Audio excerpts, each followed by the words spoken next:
if you're going to allow the AI, you need to sort of understand where to be prescriptive with it and where to sort of like let it run. And until you've tested it, figured out exactly like where you want it to sort of like have ideas and where you don't want it to have ideas, it's never going to be at a place that you can sort of deploy it. Welcome to Connect to Market. I'm Casey Cheshire. Join us as we learn from marketing leaders who are driving founder-led growth. We're sponsored by Ringmaster, building B2B podcasts and communities to reconnect you with your audience. All right, we're doing it. Hit the button. The show has begun. Microphones are connected, lights, cameras, action, all that good stuff. I am excited to introduce our guest today, member of the community, and absolutely a wizard in the go-to space in terms of AI. And we're just going to get into it. Going to have a reality check today. But who is he, Casey? I would consider him an AI first, full stack marketing executive, thought leader, expert, and get this, he's allergic to unhelpful data. Aren't we all? But sometimes we kind of embrace it. It's like having a lobster allergy and still eating lobster. But he is allergic to unhelpful data. We're going to get into that today. Decades of experience. He thrives on developing tools and automation, taking an agentic approach. VP of Growth and Marketing at BRIA.AI, Nick Talbert. Welcome to the show, sir. Thank you very much, Casey. That was quite the illustrious intro. I appreciate that. Well, you just got to stop doing things because you come back for the next episode, I'm going to talk for another 10 minutes of all the things you got going on. But hey, man, I want to learn from you today. So I'm going to get right to this first question. But in order to do this, I need to put this giant foam finger on my hand. Okay. And then I go, Nick, what is the number one thing that marketers need to do in order to connect to their market? Number one thing, I think there's a lot of stuff, but I think it's understanding that when it comes to automation and anything you do in trying to connect with your customer, you can automate stuff step by step in marketing, but you don't actually eliminate the work. You just sort of move the bottleneck to a different spot. And it's kind of like squeezing a balloon. It just basically kind of like it's, the volume is always there. It's just a matter of like where you want the kind of like, the bottleneck or the stopgap to be in your, in whatever you're doing. So as much as everybody is embracing AI, and I do think everybody should be embracing AI in the marketing world, because if not, it's kind of like it's coming for you. But it's not coming for you in the way that it wants to replace you. It's coming for you and, and much more on like understanding exactly like what it's good at and what it's not good at, how to use it. It's a bit of a paradox. Yeah, well, let's get into that. Why do you think it is a paradox? Why do you think that there's so much mystery surrounding it? Any task that you're taking on within marketing, I mean, let's say it's something as simple as like automating an email campaign to be able to launch out anytime anybody does something. Okay. Yeah. I mean, like that's something that's been around for us to do for quite a while. But now, your email cams are automated, but in order to really sort of move the needle, now you're stuck going back and forth over quality content to feed the machine you just created for your email campaign. So like if you have, if you've gone flawlessly and like looked at how many ways you can sort of like automate that email campaign, now you're stuck with like, only 5 different email variations to be able to, go back and forth on to automate out when your customers and the people you're trying to connect with are, maybe fit into those 5 categories of emails that you have, but like more than likely they don't. And for every person that it fits perfectly for, there's another 5 people that it doesn't fit perfectly for. Right. So, I mean, it's just sort of this like, it does become a little bit of a paradox and like a tail or, a monster eating its own tail. When you're trying to sort of like really figure out, okay, how do I remove some of this work from my plate? Because there's no marketer out there that's just like sitting around there twiddling their thumbs, like waiting for the next project to come over.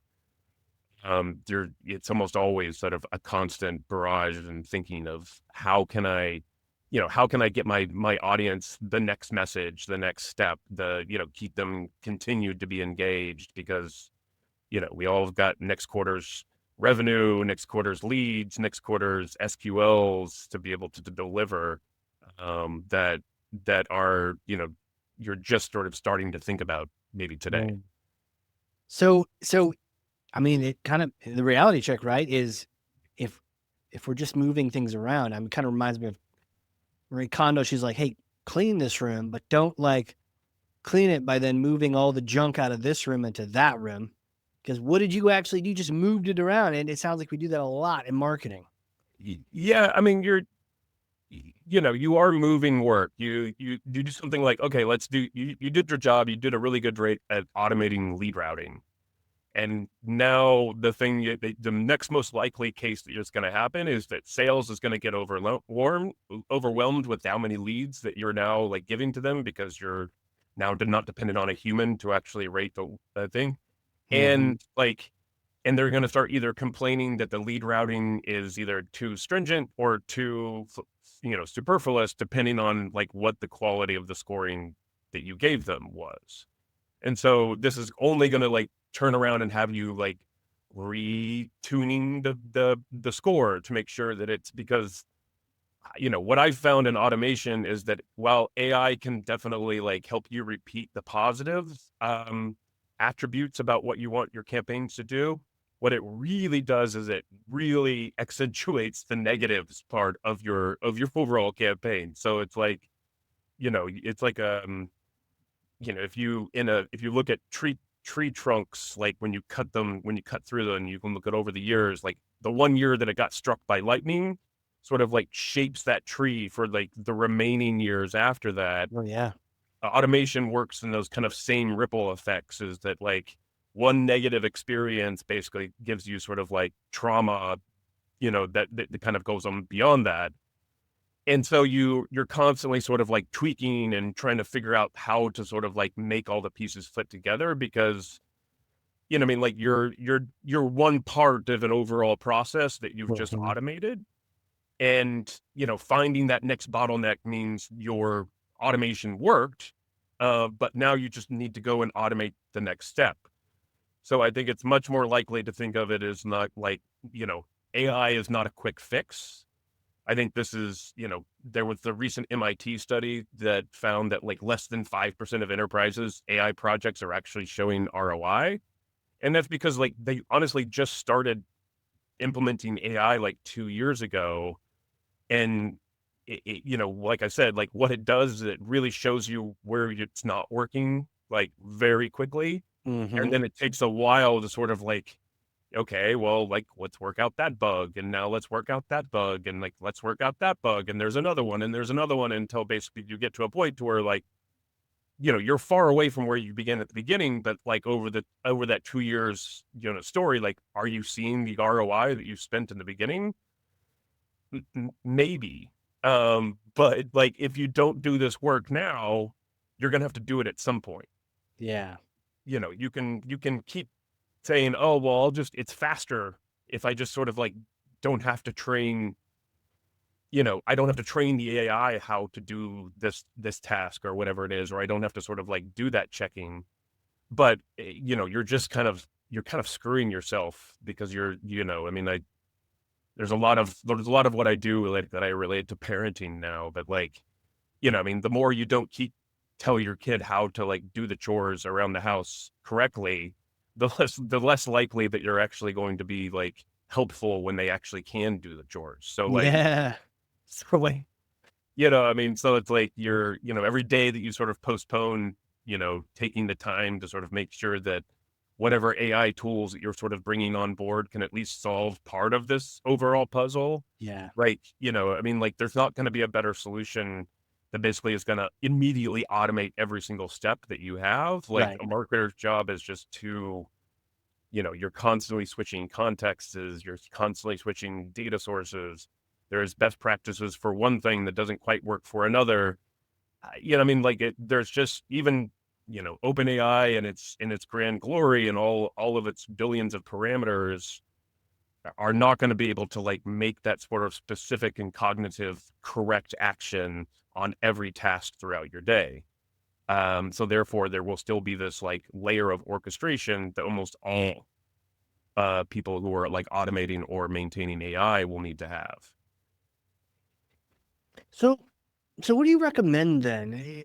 We have all these traps around us that we can get, we can get deceived, all the things that, aren't quite accurate, aren't quite true. What do you do? I'd maybe recommend not going into marketing, but if you've already made that step, if you're already down that road, then like I would suggest um you know I don't know. I mean, like realizing that this is like I've worked with several big e-commerce clients lately, and they start with saying like, okay, hey, we want to automate follow-up message after somebody buys something.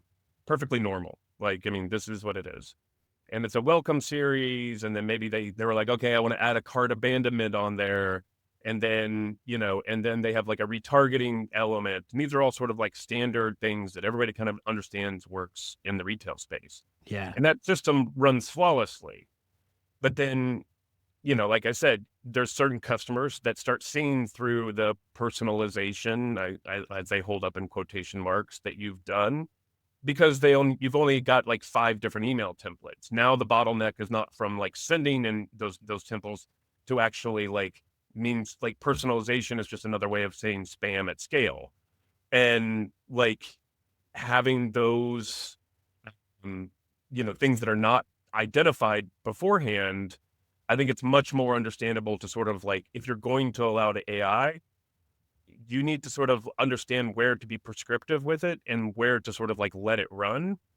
And until you've tested it, figured out exactly like where you want it to sort of like have ideas and where you don't want it to have ideas, and are able to set that up in a way that basically almost like you would sort of train and have enough guardrails to be able to do this with, Yeah. is like it needs to be tested. Like it's never going to be at a place that you can sort of deploy it in some sort of fictional sandbox somewhere and have it react to real world consequences or real world things of, okay, like there's nothing like an AI bot that comes out and shows that, oh wow, like my open rate used to be in the high 20s and now it's in the low teens.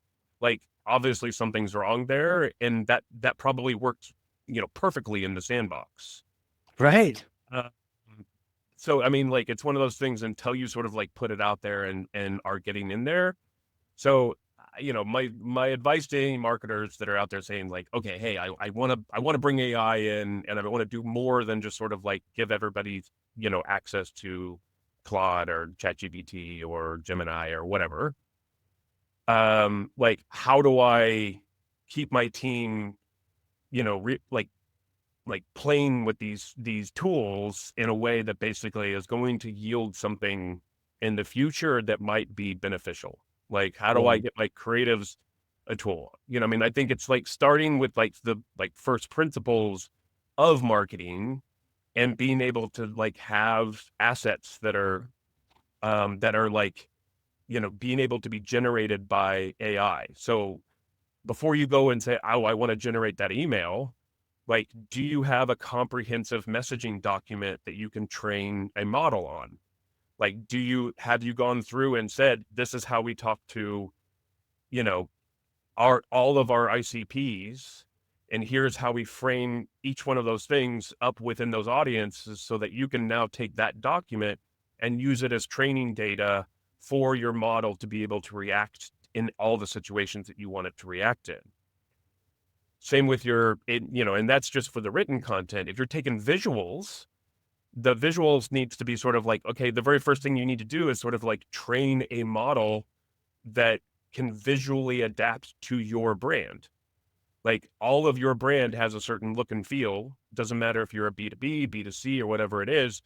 You all have color palettes. You all have logos. You all have visual lockups. You all have, all the sort of standard items that come in like a brand identity kit, like if your model is generating stuff for you that is not in those colors, that is not in those, that doesn't have like the correct understanding of where to place your logo in that Mm. screen, then like you're going to have to send that to a designer or like open up Canva again and waste time to sort of like do that yourself when you were supposed to have automated that thing from the very beginning. So before you can sort of teach AI to sort of like answer emails for you, you have to basically teach AI like how to operate as a marketer inside your company. And you have to think about that as if you were trying to, I mean, like, I basically try to think of it as like, okay, I have to now tell my 10-year-old son, like, how to be a marketer in my company. And that's how I'm going to explain how to do this to an AI. And whether I'm using Claude or GPT or Gemini or whatever it is, they all have their processes for like fine tuning. And I think basically finding a model that you can work with and that you can train and that you're getting, 80% of the time you're getting quality outputs from, I think that's the first step for anybody. A little bit of preparation to get you to the point where you don't have to, But you're not ripping your hair out because your model just told somebody like in the obviously incorrect tone, about your new sale or or on your whatever it was, like, or maybe right. they talked about a sale that was over 3 weeks ago because you didn't upload that also, only your sales only last, 7 days only. And then Yeah. tell, it's just some of those things that are more basic to where like, it's some of the tribal knowledge that exists inside of a company needs to be codified and put into a model so it actually like works well for you. Yeah. Because otherwise you're just pushing the task down to your very original point, right? Hey, cool. It made a whole bunch of slop and now you're on the hook to like correct it. Correct. Oh, No, I mean, yeah, now you're just basically like, oh, okay, now I've got to like, I don't know, it created 100 emails for me, but like maybe only 5 of them are good. So jeez. now Yeah. I'm going through, like, my job is now just sort of like editing stuff that an AI creates. And, and it's not, and now, but you're like, your time is not more valuably spent on generating ideas or working to establish your connections to folks around the company. You're not sort of like having the meetings that you have, or if you're like me, you have like 7 hours of meetings and then only about an hour and a half to like actually like do your real work on a regular basis. Yeah. Then, I mean, like that's when you're sort of stuck with sort of like, hey, like, okay, well, what did I actually get done today? Like I sat in a bunch of meetings and I got a bunch of notes that I need to, implement. And how do I sort of now go about sort of like implementing these things? If you're a giant marketing organization that you have lots of resources, you can kind of start to divvy out those tasks as they go. But then you're sort of also not, the bigger your organization gets, you're sort of like less and less active in sort of the day to day. And therefore, you're not necessarily as nimble or you're as, you can't, agilely, have agility in your overall marketing. Like the big companies who are able to like quickly pivot to a tweet that goes out and then use that tweet as like a, as a pivot point of their own, or basically keep up with the speed of traffic that like our cultural, our culture sort of like brings us on a daily basis. Yeah. To stay consistent with that, I almost think that like having a big marketing team or a lot of people that you're having to sort of steer in one direction or another is almost like a handicap in a Yeah. world where essentially, the market and the algorithms reward, your ability to be agile. Yeah. You end up spending 80% of the time making a slide deck to convince other people why you want to do the thing instead of 80% the time executing. Instead of just going out and doing the thing and then telling people, hey, this thing worked. This is Like, what we did. yeah, Yeah. what we did already. It's much more about sort of like, hey, is everybody okay with like this direction that we're going to go in? And then by the time that everybody says is okay with that, you could have ran 7 different tests that actually told you the direction that the audience would want you to go in. Yeah. Yeah. So, I mean, like, it's one of those things to where I think marketers are, who really sort of adopt this mindset are going to be much more, they're going to find themselves much more tactical, but in a way that basically brings, like, closes the iteration loop between strategy and tactical, to be much quicker.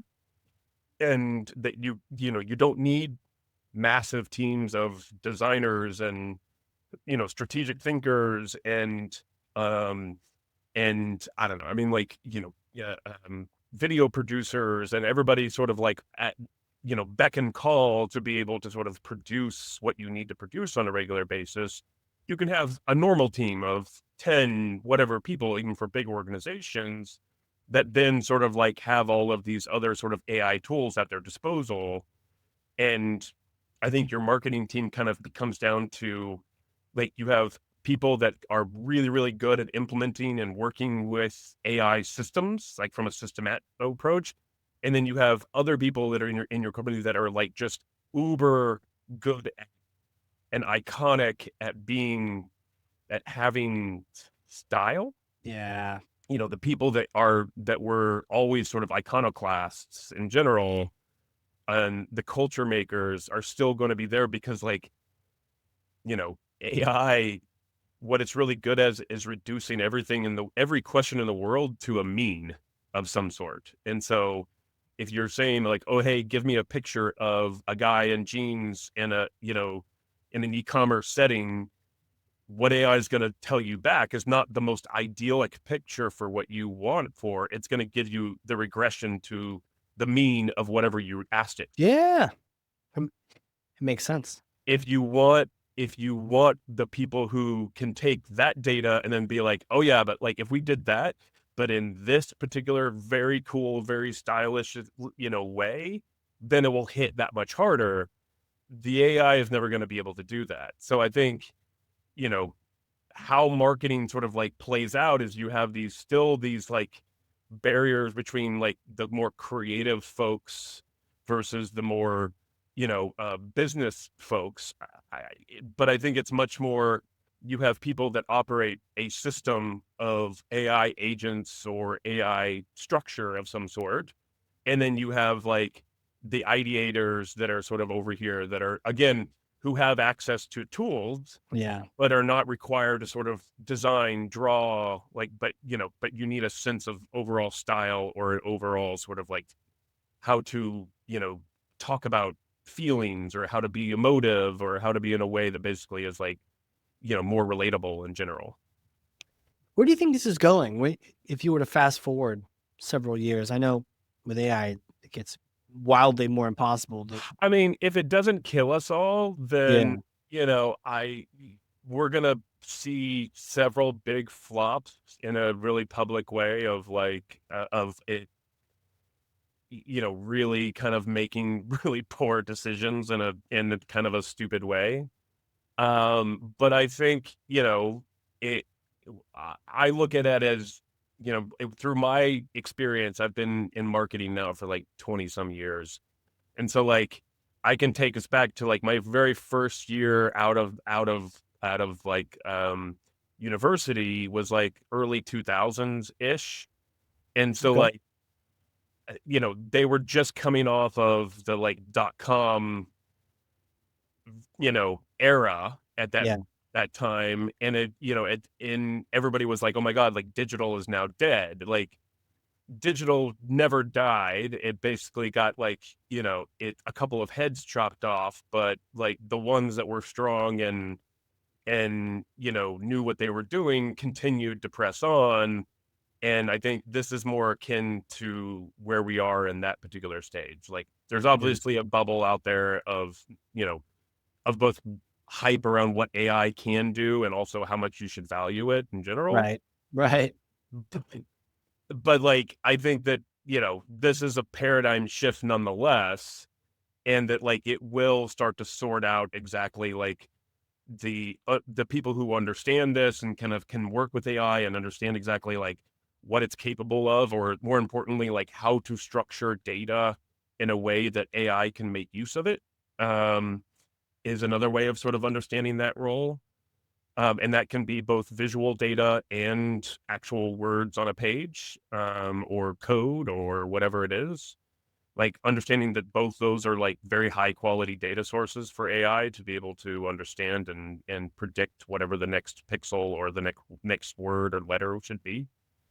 Um, I think, and then then there's going to be those people that are just sort of like much more, like I said, like taking the mean and figuring out how to apply it in just the right way that you capture some lightning in a bottle and you have your 15 minutes. And then, but and then it becomes like better. We all become better at trying to like have, the right 15 minutes of fame in the right sort of like group of people in that audiences. And I think while that sounds to be like much more complicated to be that strategic and targeted and focused, to me, I think that's what we become is like, how do you have these communities of people around you that happen to be your customers, and your moat becomes, your relationship as a business with those customers. Yeah. Well, my next question, I mean, this is really is got me thinking. Well, actually, before I get to that, you mentioned marketing first principles. Any other ones come to mind? I mean, you go back to your like initial like key foundations of strategy. You need to have a very clear and a very descriptive definition of your ICPs, Hmm. and along with that, sort of like why that your product is valuable in their eyes, and and even be able to rationalize it to a point of like, these people would actually pay more for our product than, I mean, they think they're getting a deal for our product regardless of how expensive it is. Like finding that group of people and really understanding what drives them, what moves them, but not just sort of like kind of understanding, but actually codifying your understanding of that, and so that you can train an AI model in a way that basically allows you to think for that audience and specifically that audience. I think, More. having a very clear like style identity, that, whether you are, Connect to Market podcast or a whatever it else is, like the more defined and the more illustrative you can be as the sort of like brand holder of exactly the type of experience you want to initiate, AI is going to be able to help you amplify that in all the different ways that you can amplify it. But you have got to be the initial person to sort of set, no, no, no, I want it this way, not this way. I want I want to make this decision, not this decision. So like the model can actually sort of like learn from how you're making decisions and how your values are structured in such a way that it is going to stack rank exactly how it makes the decisions for you. Right. Um, the other things is for like, I mean, I think understanding the brand from those angles, but I also just sort of like how your brand needs to respond and how it needs to sort of like, I mean, like we go through with the BRIA brand, being we sit within like visual AI industry right now, and we have, very detailed descriptions of exactly like how the BRIA brand would respond to a variety of weird things.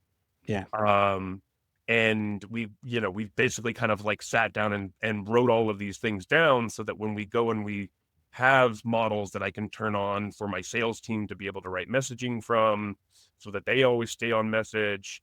We, delineate Claude in such a way that basically we can go out and say like, oh, hey, this is the BRIA way of answering this. And, you know, the more descriptive, the more illustrative that you can get with your understanding of how those things live in your company, the better you're going to be able to help build tools and structure communication in a way that basically creates that community around your brand, product, service, company, etc. Wow. Dude, who are you? Who are you? Can you take me back in time? Little you days, little Nick. Did he know he was going to grow up to be an absolute sage in the AI world, an adventurer as things keep continuing, and a marketer and a marketing leader? What was it like? Uh, I think little Nick basically was a kid that was very bored with the everyday that was put in front of him. Mm, Yeah. So like he basically, I mean, like, I don't know. I mean, as a kid, was able to pick up things pretty quickly. Um, it Yeah. didn't take me very long to learn things, and then I usually spent the extra time doing a lot of other stuff that I maybe should have or shouldn't doing. So, a lot of misspent use, a lot of like, figuring out the physical world, and by figuring out the physical world, um, but yeah, I mean, like, I don't know. I mean, it was just one of those things to where I think I've always had the attitude of like, it's hard for me to understand it unless I can also do it, or I can sort of get in and take it apart and put it back together, or like take apart and realize why I can't put it back together, which is usually what most of the times happens. Mhm. But at least I understood why I can't put it back together. Like, oh, I don't have a soldering iron, or oh, I no longer have any more fuses, or whatever the sort of project was. And you know, I just that was, and I think it helps that I grew up in a semi-rural, Midwestern heritage. I grew up in southwestern Missouri. Oh, wow. Okay. Missouri. Had a lot of, misspent youth out at time to sort of poke around at things quite often. Well, I mean, what would you spend most of your time doing? I mean, I played sports. I don't know. I feel like my parents just sort of like kept putting me in things that would make me not be in the house and driving them bonkers. That was generally sort of like the state of being. But I don't know. I mean, like, I had built a like a geodesic dome thing in my backyard out of like scrap wood. Um, but it wasn't, but I was like 10, so it wasn't very safe or like engineered properly. It was sort of very hacky put together. Yeah. Um, and like just lots of things like that. So my parents basically, like, they're like, okay, well, you've got all your shots. You should be good. Anything, anything you do, we likely can probably repair you. And so good luck. So it was lots of like, hey, can we put that, Harley Davidson motorcycle engine over there into a go-kart? Like, what would happen if we did that? What would happen, right? Yeah, I mean, would that work? What did happen? It went really fast, but not very far. Got it. Like, I, lots of experiments. Like, okay, well, which over the counter product that we can get at a local drugstore would make the best potato gun propellant? Like, the answer is Right Guard antiperspirant deodorant spray. Now we all know. Yes, they put a fair amount of butane in the mixture for Right Guard. That is spicy. Yeah, that's flammable in multiple ways. See, we continue learning first principles here on this podcast. Yeah, yeah, yeah. Flammables and peroxide. But yeah, I don't know. I mean, like, so we lived in a very loosely and rules and safety were not necessarily the highest priority. Let's put it that way. Right. So, we did things like try to build pneumatic potato guns, and we did things like, Yeah, as one does. yeah, to, my wife will, you know, one time what got so mad at me, she wasn't talking to me. And so I was like, how can I get her to talk to me? And so I was like, well, I'm a marketer. Like, I should be able to sort of like figure out. And then, like, if I just make a target audience of one, like why can't I figure this out? And so I did. Like, there's a way you can actually geolocate and geocache your home. and then you can like through the DSPs you can bid up so that essentially for every opportunity there is, you can actually bid up your price so that you pay like, I don't know, $50, $100 CPMs on Oh, that one placement. And it may cost you like a couple of $100, but like you can target your wife with a picture of you saying, I'm sorry, in an ad delivered through her Gmail, for instance. oh, damn. Like it can, you can get that specific with how campaigns can be targeted these days, but like it just you have to sort of like figure out like, okay, like what would be the proxy for this and what would be the proxy for that, and then there would be sort of there's a way of like figuring it out, but it's you have to have enough sort of I'll call it curiosity in order to make that happen. Yeah, really just fuel at that curiosity. Yeah. Well, speaking of curiosity, I've got a bit of a hypothetical question for you if you're ready All for right. this. Okay. Well, you see, I may or may not have a time machine up here in New Hampshire. So the next time you do an event in Boston or something, you come on up, and let's be honest, it's in the backyard covered in a tarp. So you come over and we use this time machine, but you get a chance to go back in time and meet yourself. And you get to meet yourself a couple days, 4 days to be exact, after getting that ad degree, that BA in advertising. You get to go meet that Nick again. What do you tell yourself? First of all, there's going to be a company that you're going to think is so stupid that offers you a job, and you should take that job. I got approached to be like employee number 16 at YouTube at one point, Whoa. and was like totally was like, no, I'm not going to go do that. Like, why would I leave a cushy agency job and go and be like employee number 16 at YouTube? I, Yeah. I was an idiot at that point and didn't do that. Um, my assistant at the time did go do it, and that's another story. Oh But no.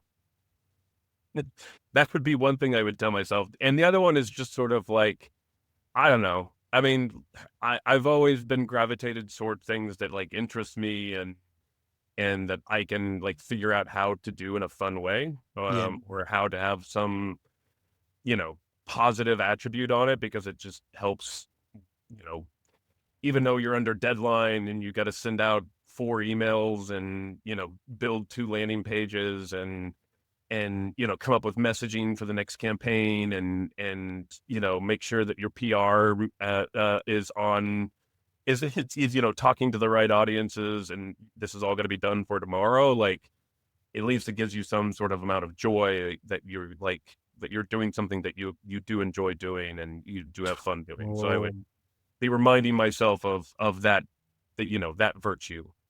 Well, I guess the natural follow-up question to that is, do you think you would listen to yourself? No, not a chance. Not a chance at all. Like that I only get more wise and less arrogant as I get older. Right, right. You're like, get out of here, old man. I'm not listening to you. So funny. Well, hey, if people want to connect with you afterward, either in the community or they heard something that they would love to just pick your brain on, where's a good place to go? How do you want them to connect? Sure, it's you can connect LinkedIn. I'm quite active on. You can DM me there, or I don't know. I'm kind of search for me. I'm everywhere. Nick Talbert in Google. I'm usually the first person that shows up. Only for Nick Talbert, nothing else. But if it's yeah, I would say LinkedIn. All right, you got it right there. Dude, thank you so much for coming on here. I feel like we've experienced our own time warp. Maybe Like, we have. Maybe we have. yeah, We don't know, but I appreciate it. yeah, man. Yeah, absolutely. Thanks for coming on here and talking first principles, dispelling the myths around AI, real reality check here in terms of where does that return come from and not just sort of chasing your tail with it. But good stuff, man. So thank you. Yep. Thank you. I appreciate the opportunity. Absolutely. And everyone listening, if you learned something, I freaking know you did because I have 2 pages of notes over here, front and back. Then share this with someone else. 1 person, 2 people, 9,000 people, whatever. But good information in other people's hands, especially if they're wandering around trying to figure this stuff out. Get them this episode. And with that, Nick, thanks again, sir. Thank you. All right, everyone. It's been a crazy cool, very, very brain smoky version of the Connect to Market pod. Very exciting. We will see you all next time. And that wraps up another episode. Thank you for joining. For show notes and other episodes, visit us at connect2market.com. Connect to Market is sponsored by Ringmaster, creating podcasts and communities that create relationships, generate revenue, and drive growth.